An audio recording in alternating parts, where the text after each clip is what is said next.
আমাদের ওভারঅল চট্টগ্রামে আমাদের যে অবজারভেশন, সেখানে গিয়ে আমরা বিভিন্ন জায়গায় সেদিন মঙ্গলবারে, যেহেতু আমি বারবার বলছি, আমি নিজেই ঘুরেছি, আমি দেখতে পেয়েছি বেশ কয়েকটি জায়গায় কিছু প্রবলেম আছে। সেই প্রবলেমগুলো আমরা কিন্তু এখানে আলাপ আলোচনা করেছি, ওই প্রবলেমগুলো কিভাবে আমরা সলভ করতে পারবো, এবং আশা করি এগুলো অত্যন্ত সলভ করার মতো প্রবলেম।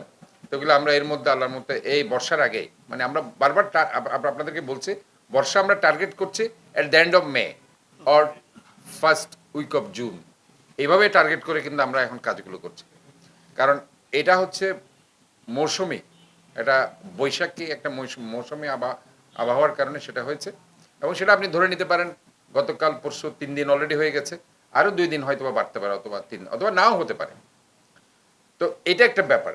তো এখন ধরেন আমরা আপনাদেরকে যেটা আশ্বস্ত করতে চাই আপনাদের মাধ্যমে জনগণকে, ভয়ের কিছু নেই। দেখুন, 24 সাল পর্যন্ত আপনারা কিন্তু পানির নিচে, এই কথাটা কিন্তু কেউ বলছে না। আমি সব জায়গায় এই কথাটা বলছি, আমরা অলরেডি জলাবদ্ধতার মতো যে একটা সমস্যা ছিল আমরা ভুলে গেছি কিন্তু, কারণ আমরা গত বছর জলাবদ্ধতা মুক্ত চট্টগ্রাম শহর পেয়েছেন দেখে এটা ভুলে গেছে।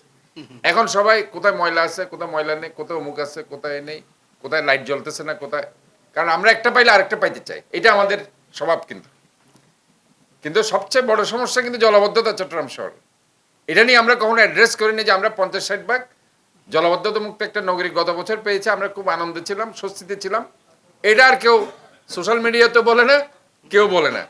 কিন্তু এই জিনিসগুলো যখন আপনারা বেশি করে বলবেন, আমাদেরও ভালো লাগবে যে হ্যাঁ, জলাবদ্ধতার মতো একটা বিশাল সমস্যা আজকে ওনারা সলভ করতে পেরেছে 25 সালে, যেটা 30 বছরে এই সলভটা হয়।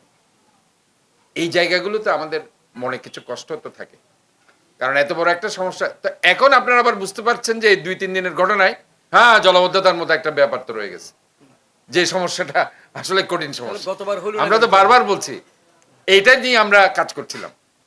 আমি কিন্তু যখন মেয়র হয়েছে, আপনাদের ঠিক মনে আছে কিনা আমি জানি না, আমি বলেছি আমি চাটগার ছেলে, আমরা চাকতাই খালের পাশের ছেলে, যেহেতু চকবাজার আমার বাড়ি, আমি বড় হয়েছে এখানে বাকলিয়াতে, যেখানে আজকে ওনারা গেছেন, এই যে চকবাজার বাকলি, ওইখানে আমি বড় হয়েছি। কাজে সমস্ত খালগুলো আমি আমার ক্লাস 1-2 থেকে আমি দেখতেছি। কাজে আমরা তো বড় হয়েছি এখানে কালের পাশেই।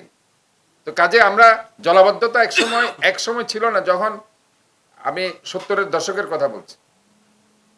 আস্তে আস্তে আস্তে আস্তে অপরিকল্পিত নগরায়নের কারণে জলাবদ্ধতা হয়ে গেছে। তো এই যে অপরিকল্পিত যে নগরায়ন, সেটাও কিন্তু আপনারা কোনো ভয়েস রেজ করেন না।